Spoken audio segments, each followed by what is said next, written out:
À 10 000 km de la République démocratique du Congo, les Congolais se font des niches et certains s'imposent dans le monde des affaires ici au Canada. Eh bien, à titre d'illustration, un Congolais nous ouvre ses portes et il évolue dans le monde de la technologie via l'intelligence artificielle. Ces Congolais s'imposent et imposent sa signature dans le monde des affaires. Beaucoup se posent la question de savoir c'est quoi l'intelligence artificielle. Un sujet d'actualité mondiale qui attire l'attention de tout le monde. L'intelligence artificielle, c'est l'ensemble des théories et des techniques visant à produire des machines capables d'assimiler l'intelligence humaine. Nous allons tailler bavette avec lui autour de sa vision, son entreprise et surtout de l'intelligence artificielle.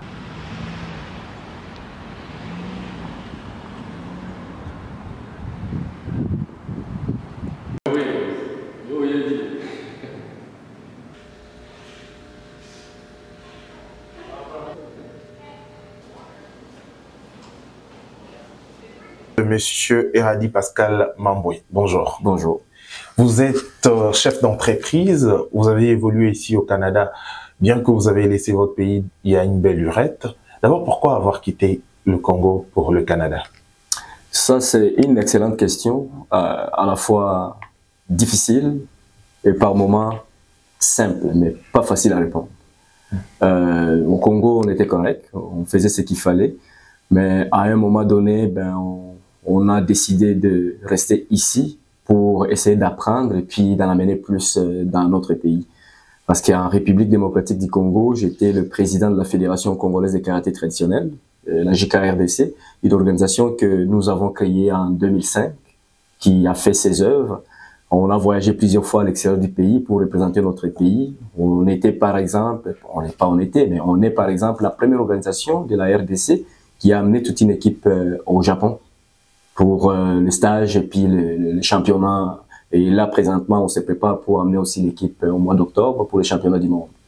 Mais j'ai trouvé qu'il était temps de laisser la place aux autres, de faire avancer l'organisation que nous avons créée, et puis de faire autre chose, et puis d'être utile pour le pays, mais en faisant autre chose.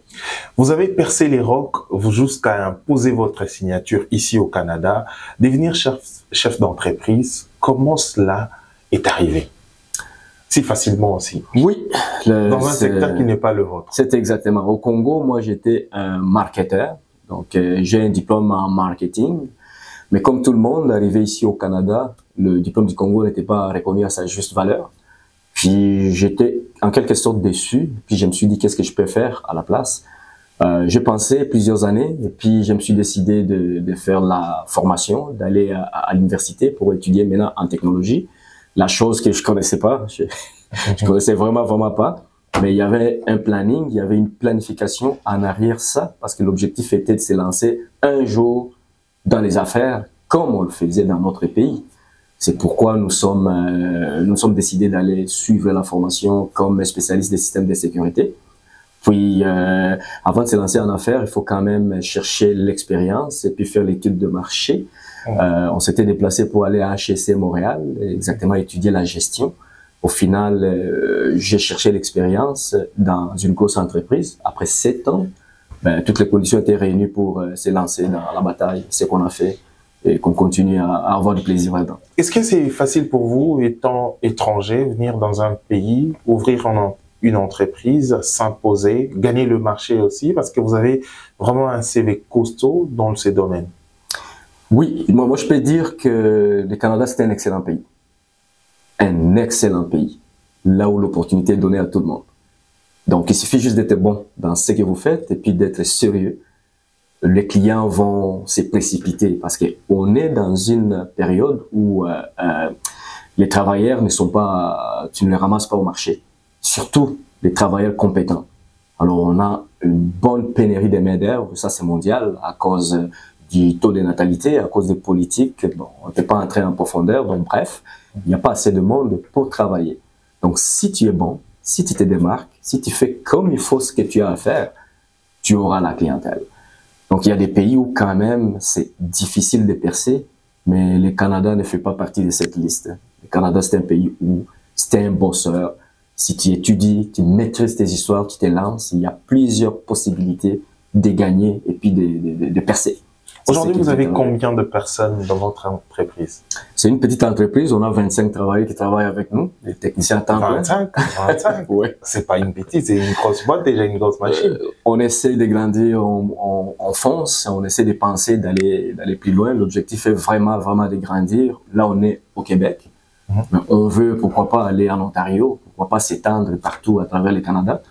C'est ça la même mission que nous donnons pour notre pays, parce qu'on veut vraiment amener cette technologie qui n'est pas vraiment comme il faut dans notre pays. Alors avec les avantages que nous avons, on essaie de grandir ici, mais au même moment, faire bénéficier de cette technologie à notre pays. Alors, Protex Max Solutions de sécurité, vous êtes devenu une solution pour la nouvelle technologie dans la société, dans la communauté. Parlons de l'intelligence artificielle. Vous êtes une solution aujourd'hui pour une communauté mondiale parce que le sujet de l'intelligence artificielle fait débat partout dans le monde. Comment vous aviez déverrouillé ces mondes pour y accéder? Oui. Comme je venais de le dire tantôt, le Canada, c'est un beau pays. Il y a des règles. Bien sûr, c'est pas seulement le Canada. Partout, la technologie a percé. Partout, la technologie avance. Il y a des règles, en tout cas, qui encadrent ces mondes de l'intelligence artificielle. Mais oui, parce que ça prend vraiment que ça soit encadré. Et si ce n'est pas encadré, c'est pas correct. Parce que science sans conscience n'est que ruine des langues. L'intelligence artificielle, pour le moment, est utilisée pour aider l'être humain. Vraiment, dans la majorité des cas, c'est pour aider l'être humain, prendre des décisions à la place de l'être humain, dépendamment des lumières, dépendamment de tout ce que veut l'être humain. Je peux donner l'exemple. Dans le temps le plus reculé, les portes, on mettait un cadenas, par exemple. On mettait juste un cadenas, mais qu'est-ce qui arrivait quand tu perdais ta clé? N'importe qui pouvait accéder dans ta maison. Mais qu'est-ce qui t'est arrivé même que quand tu prêtais ta clé à quelqu'un pour accéder à ta maison, tu pouvais sortir et puis laisser la porte ouverte pour que quelqu'un d'autre vienne après, rentrer. Mais avec l'intelligence artificielle, on essaie de donner un peu d'intelligence, si je peux l'appeler ainsi. Je suis tenté de poser directement la question de savoir c'est quoi l'intelligence artificielle. C'est un peu mystifier le mot intelligence artificielle. On voit l'artificiel, on parle pas de choses naturelles. Oui, l'intelligence, alors que nous savons tous que l'intelligence est quelque chose inné ou ça développé dans la société. C'est quoi l'intelligence artificielle? Oui, pourquoi ils ont donné ces noms? Premièrement, c'est pour donner de la valeur à l'être humain. Seul l'être humain a de l'intelligence. Bref, tout court. Mais l'intelligence artificielle, parce que les choses, aujourd'hui, les caméras, comme je venais de dire ici, des cadenas, de poignées, plein de choses ont maintenant de l'intelligence. Mais s'ils s'arrêtent à dire que telle affaire a l'intelligence en arrière, c'est comme insulter l'être humain. C'est pourquoi ils ont ajouté artificiel, parce que ce sont des codes, c'est l'ensemble des codes utilisés là-dedans. Ça s'appelle en anglais le deep learning, qui aide à ce que tu configures dans la chose pour dire que quand il y a telle situation, comporte-toi de telle façon. Quand il y en a telle autre situation, comporte-toi de telle façon. Je peux donner l'exemple dans un domaine que je maîtrise, la sécurité. Vous pouvez avoir un immeuble comme là où on se trouve, c'est un gros bâtiment, plusieurs bureaux. Imaginez qu'il y a une menace qui apparaît du coup, mais il y a des caméras qui sont configurées pour dire quand vous voyez le mouvement, un mouvement quelconque, je peux pas le poser devant la caméra, ça veut dire que la personne veut sortir une arme, par exemple, pour tirer.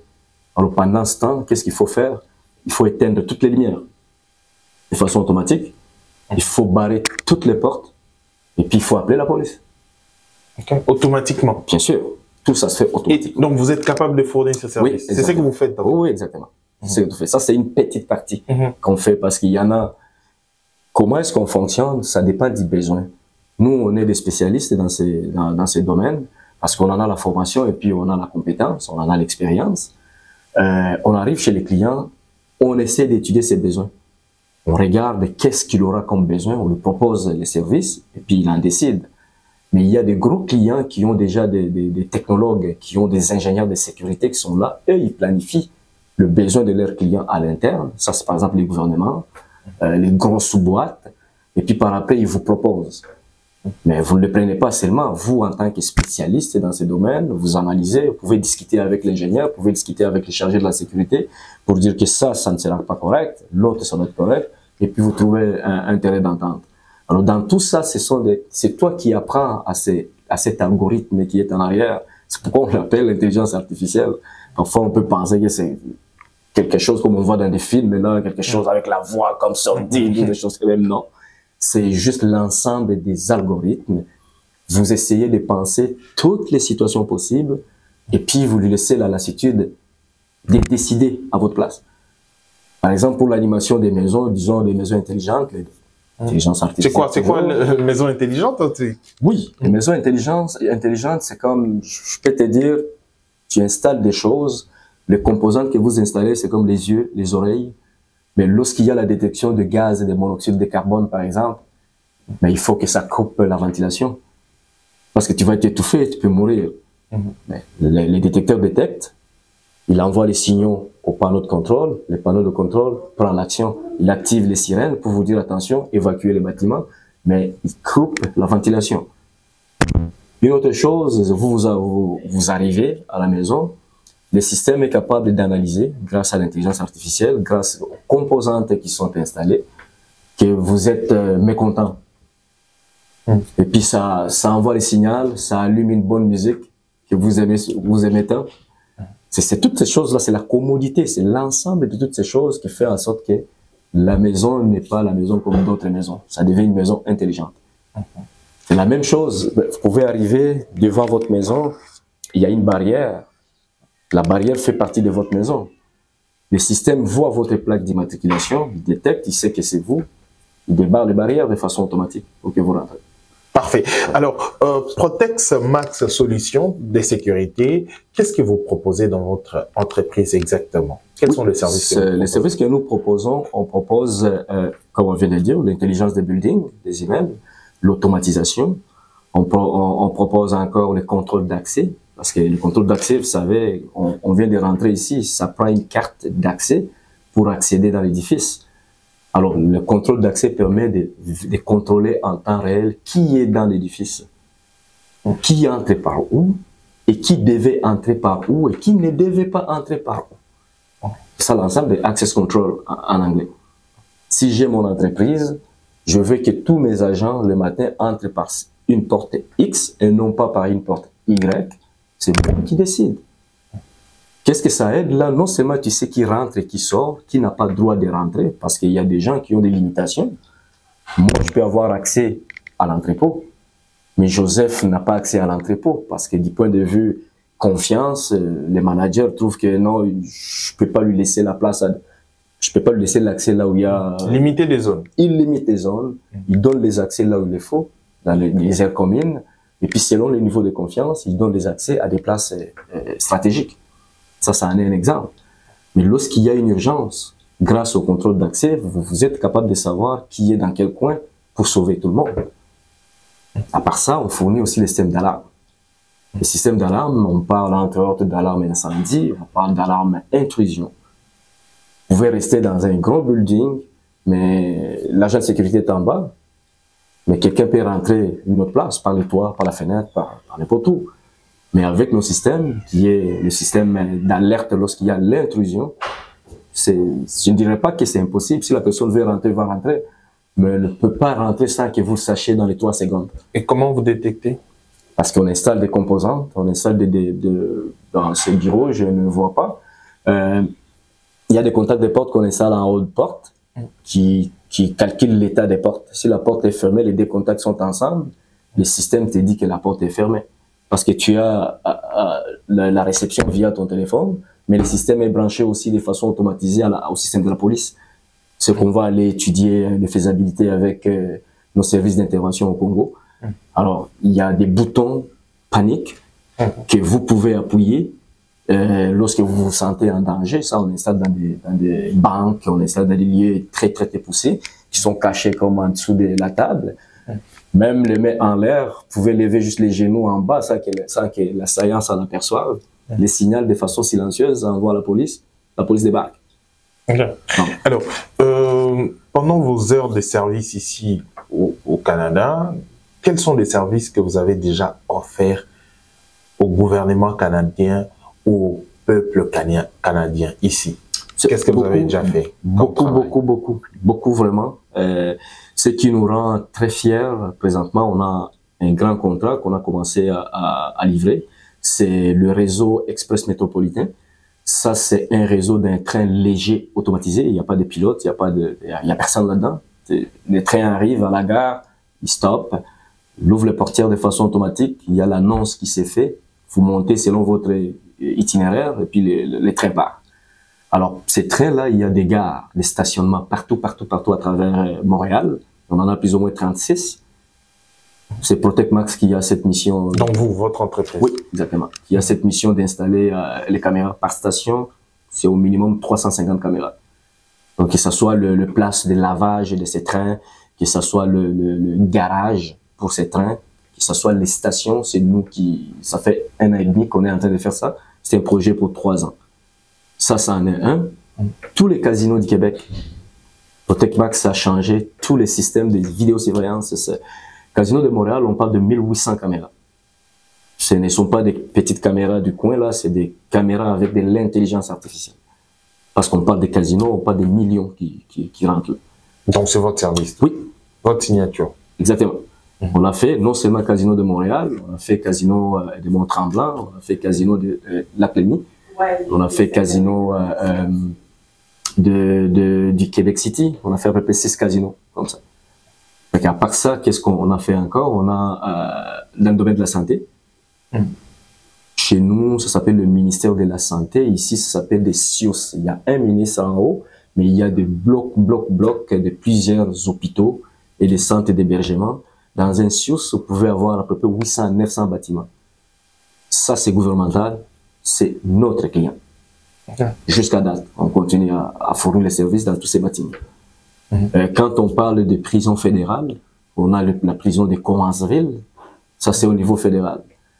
Tout ce qui a à faire de système de contrôle, access control, de système anti-FIG, c'est nous qui fournissons. Je peux faire la liste là. Avec tout ce que vous avez déjà fait ici, est-ce que vous n'êtes pas tenté ou vous ne souhaitez pas aussi contribuer dans votre pays, votre beau et cher pays? Parce qu'apparemment, la République démocratique du Congo en a aussi besoin. Ça, c'est sûr et certainement. C'est pour ça qu'on est en train de faire cette discussion. On a pensé longuement parce que moi, ça peut être prétentieux, je m'en excuse, c'est pas l'idée. Je suis toujours quelqu'un qui aime étudier quelque chose qui est ailleurs et puis essayer de l'adapter chez nous. L'exemple en est la fédération. C'est pour une petite anecdote.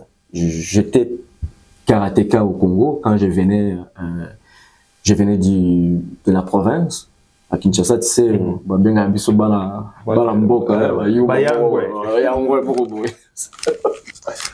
j'étais arrivé au pays, mais pas au pays, j'étais arrivé à Kinshasa, j'ai travaillé beaucoup comme karatéka, je me suis entraîné sérieusement. Mais il y avait, je ne peux pas citer les noms, ça me prend juste une révolte pour faire quelque chose. C'est ça que je vais expliquer par là.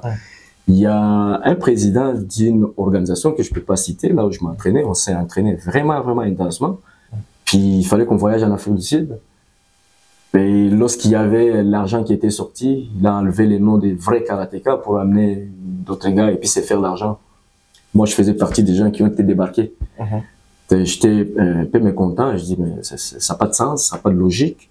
Alors je me suis dit, à partir de ces jours-là, j'avais je pense 24 ou 25 ans, j'ai dit je dois étudier dans les milieux sportifs congolais quelle discipline n'existait pas encore au pays et puis je vais l'implanter. C'est à ce moment-là qu'est né le projet de JKRTC qui est le karaté Shotokan traditionnel. Donc on a voyagé à ce temps-là au Canada. J'ai été soutenu beaucoup par mon frère, lui qui est très haut gradé que moi, qui est 13 fois champion du Canada, 1 fois champion du monde, plusieurs fois compétiteur de vie, à vie jusqu'à date. Il m'a aidé à soutenir. On a lancé ensemble cette organisation jusqu'à ce qu'aujourd'hui ça continue à fonctionner et puis les gens ont voyagé. Alors, quand je suis venu ici, je me suis dit, ben ok, on peut pas vivre éternellement, c'est pas chez nous ici. Donc vous êtes révolutionnaire? Oui. On essaye. sans la moindre modestie, pour ne pas être prétentieux, j'essaye d'être révolutionnaire. Donc, apprendre de nouvelles trucs qui ne sont pas chez nous, les adapter. Donc la question était de savoir, vous n'êtes pas tenté de revenir au pays, installer par exemple, on parle de l'immeuble intelligent à Kinshasa, l'immeuble du gouvernement, mais apparemment c'est toujours l'ancienne méthode où on ouvre des portes, où d'ailleurs le système de sécurité, nous ne critiquons pas, mais nous disons clairement ce qui se passe. L'immeuble intelligent n'a pas un système d'intelligence artificielle. J'étais allé là, à l'immeuble intelligent, j'ai trouvé tout sauf l'intelligence, je m'excuse. J'étais allé là, c'est parmi nos révoltes. Et à part ça, je suis descendu à Kinshasa, je suis passé par l'aéroport d'Ndjili, j'ai vu des systèmes de caméras, de vidéosurveillance qui sont installés là. J'avais juste envie de pleurer ou de vomir. C'est des choses qui n'ont pas d'essence. Alors avec tout ça, je me suis dit, ok, ben, si on avance ici au Canada, ça va très bien. Les organisations nous respectent, le gouvernement nous fait confiance, tout le monde nous fait confiance. Pourquoi on ne peut pas faire ça chez nous? C'est pourquoi nous avons créé Secure Expert Group. L'idée, c'est dans les noms pour qu'il y ait un peu de distinguo, parce que chez nous, on a des gens qui proposent aussi la sécurité, mais surtout la sécurité physique, les agents de sécurité. Nous, on vient compléter la faiblesse dans les agents de sécurité, dans l'être humain. L'être humain peut dormir, mais le système ne dorme jamais. Alors, on s'est dit, pour se différencier, on va amener nos solutions à nous. Ah, donc vous allez déjà au Congo? Oui. Déjà, donc, là, on se prépare. Bonne nouvelle pour la République démocratique du Congo. L'intelligence artificielle que vous avez déjà installée au Canada, vous avez marqué votre empreinte. Maintenant, vous êtes prêt pour revenir au pays. Ça, c'est sûr à 100%. Mais avec quel objectif? L'objectif est de sécuriser tous les lieux mythiques, tous les lieux de la souveraineté de notre pays, par exemple. Je peux donner l'exemple de notre site d'Inga dernièrement. Je ne connais pas la date, je pense que c'était aux alentours de 2006, quand on a été attaqué par les Rwandais. Les sites d'Inga étaient mis hors service. 1996. Merci beaucoup pour le rappel. Je connaissais les feux, mais j'ai oublié l'année. Mais les conséquences étaient catastrophiques. Il n'y avait pas les courants dans la ville de Kinshasa. Il y avait des bébés qui étaient dans des couveuses, qui étaient morts tout de suite parce qu'il fallait qu'ils soient chauffés. Conséquence, entre autres, les entreprises avaient fermé pendant 2, 3, 4, 5, 6 jours. C'est une perte. Alors moi, pas moi, mais notre entreprise, l'idée en arrière ça, c'est de permettre à notre pays de reprendre le contrôle. Et permettre aux entreprises de notre pays de reprendre le contrôle. Je peux vous donner encore un exemple pour l'avantage de nos solutions pour une organisation. Au Congo, j'en connais pas une société, mais une multitude. Le travail commence à 8 heures, mais les travailleurs arrivent à 9 heures. Ça finit à 16 heures, les travailleurs quittent à midi, à 13 heures. Ça se voit même chez nos excellences, je m'excuse, ça se voit. Mais l'État, c'est lui les boss. C'est l'État qui paye. Mais l'État devait être en mesure de savoir quand est-ce qu'elle est arrivée au travail, quand est-ce qu'il a quitté. Ça s'appelle le poinçage, ici. Dans un pays développé, ou ici comme le Canada, ils continuent à utiliser ça. Parce que si l'entreprise se fait voler, je m'excuse du terme, se fait voler 2 heures, 3 heures par jour, par mois, là, c'est plusieurs heures qui sont volées. Alors, nos solutions viennent, entre autres, en plus de sécuriser tous ces mondes, ça vient de donner, en quelque sorte, un contrôle au propriétaire de l'entreprise qui a besoin que chaque travailleur soit payé selon ses efforts fournis. Dans l'ensemble, si la chose avance, et le travailleur et l'employeur, tout le monde va être content. En plus de sécuriser. Donc, ça booste l'économie aussi. Donc, vous rentrez au Congo après beaucoup d'années, après beaucoup de services rendus à l'étranger, cette fois-ci pour lancer votre entreprise. Oui. C'est déjà pour quelle date votre retour au pays pour une activité, hein, c'est exact. Là. Cette fois-ci pour l'activité du lancement de notre entreprise, c'est prévu. Moi, je quitte Montréal le vendredi déjà, le 26. J'arrive au pays le 27. Et puis la journée porte ouverte que nous organisons pour lancer de façon officielle notre entreprise, parce qu'ils soient informés dans l'entrée-jeu que l'entreprise est créée. On a tous les papiers qu'il faut au pays. Sauf que, petit crochet, entre parenthèses, ça fait 6 mois qu'on demande les numéros d'impôt. On nous a pas RCCM. Non, RCCM, on l'a. Identification nationale, on l'a. On a tous les papiers pour fonctionner, mais c'est les numéros d'impôt. Parce qu'une entreprise est assujettie aux impôts. Imaginez une entreprise qui se présente pour avoir un numéro d'impôt, afin qu'au moment où il va commencer à faire les bénéfices, s'il y en aura, qui paye ses impôts, mais ça fait 6 mois qu'on attend ces numéros qu'on n'a pas. C'est extraordinaire. Donc on est là, on va aller là pour lancer notre entreprise via les portes ouvertes, qui sont d'ailleurs organisées le 9 août.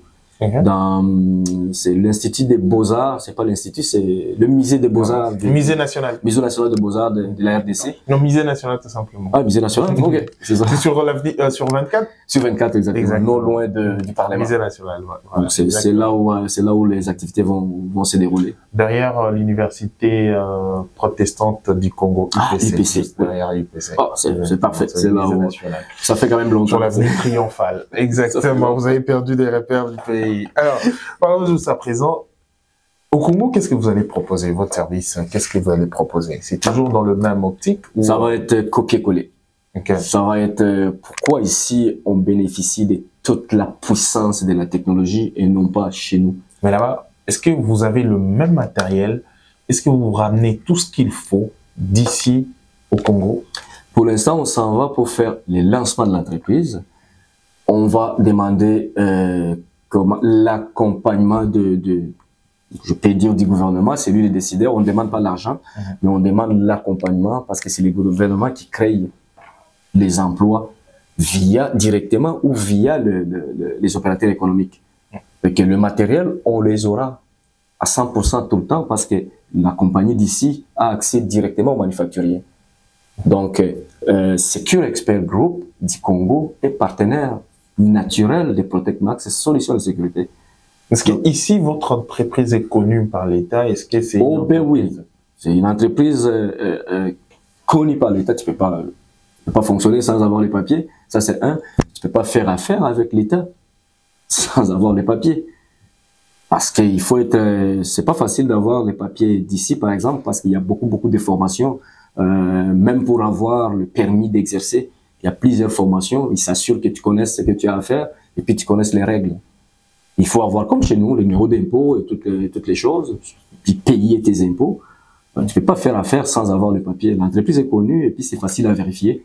Durant notre présentation, de l'autre côté, on donnera tous les détails, le numéro d'entreprise, le numéro des taxes. Ici, l'information, c'est $5, n'importe qui, tu payes $5 sur les sites. Et puis... Alors, Monsieur Pascal Iradi Mamboye, nous sommes arrivés à la fin de notre entretien. Dernier mot aux téléspectateurs, ceux qui vont nous suivre. Certainement, les autorités aussi vont nous suivre.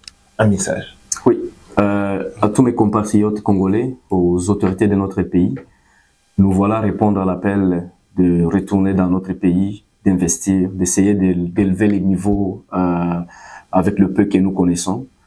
Comme vous l'avez certainement suivi, on est implanté ici au Canada. On fonctionne déjà très bien, mais on est animé par les soucis de retourner dans notre pays et puis de donner ce qu'on connaît. Aujourd'hui, les solutions de sécurité sont devenues quelque chose que personne ne peut ignorer. Non seulement ça sécurise nos organisations, ça sécurise nos pays, ça sécurise les entreprises, mais ça booste aussi la productivité et ça booste l'économie aussi. Alors, préparez-vous à accueillir votre fils, votre enfant qui retourne au pays pour essayer de donner du travail, de former la jeunesse congolaise dans cette nouvelle technologie, mais ainsi prendre le contrôle de nos marchés. C'est ça mon message que je vous adresse à ce temps-ci. À bientôt. Merci, Monsieur Pascal Iradi Mamboye. Je rappelle que vous êtes chef d'entreprise ici au Canada. Vous œuvrez dans le domaine de la technologie, précisément dans l'intelligence artificielle. PDG de la société ProtectMax Solutions de sécurité. Merci pour ces moments d'échange. Merci, ça n'est fini pour cette édition. Merci de l'avoir suivi sur Congo Web Télévision. Et également, vous avez la possibilité de nous suivre sur Internet, sur Info 243. Au revoir. C'était fort, c'est bon.